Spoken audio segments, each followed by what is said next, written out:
মৌলভীবাজারের জেলা বিএনপি নবগঠিত আহ্বায়ক কমিটির উদ্যোগে দীর্ঘ ১৭ বছর পর ঐক্যবদ্ধ হয়ে কমলগঞ্জ উপজেলায় বিএনপির কর্মী সমাবেশ অনুষ্ঠিত হয়েছে। এতে কয়েক হাজার নেতাকর্মী উপস্থিত ছিলেন।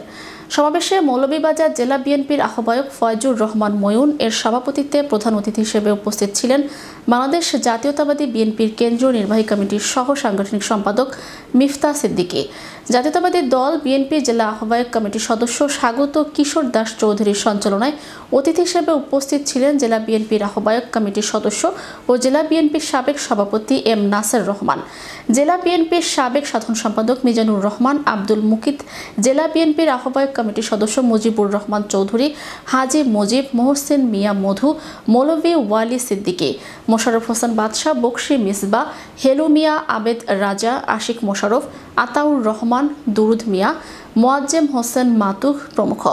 কর্মী সমাবেশে অন্যান্যদের মধ্যে বক্তব্য রাখেন কোমলগঞ্জ উপজেলা বিএনপির সাবেক সভাপতি গোলাম কিবরিয়া শফি, সাধারণ সম্পাদক আবুল হোসেন, পৌর বিএনপির সাবেক আহ্বায়ক ইকবাল পারভেজ চৌধুরী ও সাবেক বিএনপি সদস্য পতন ওসাই ইউনিয়নের চেয়ারম্যান অলি আহমেদ খান, উপজেলা যুবদলের আহ্বায়ক কমিটির সদস্য শিপার আহমদ, উপজেলা ছাত্র দলের আহ্বায়ক কমিটির যুগ্ম আহ্বায়ক মশিউর রহমান চৌধুরী ও সদস্য সচিব দিনাত চৌধুরী।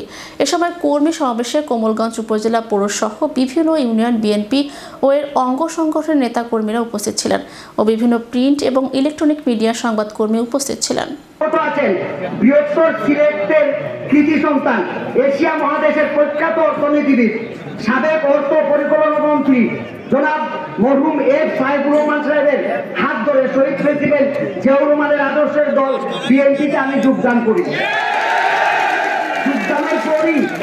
যোগদানের পরই বাংলাদেশ জাতীয় সংসদ নির্বাচন আসে। দলের চেয়ারপারসন আমাকে দলের প্রার্থী হিসাবে মনোনীত করেন 2006 সালে।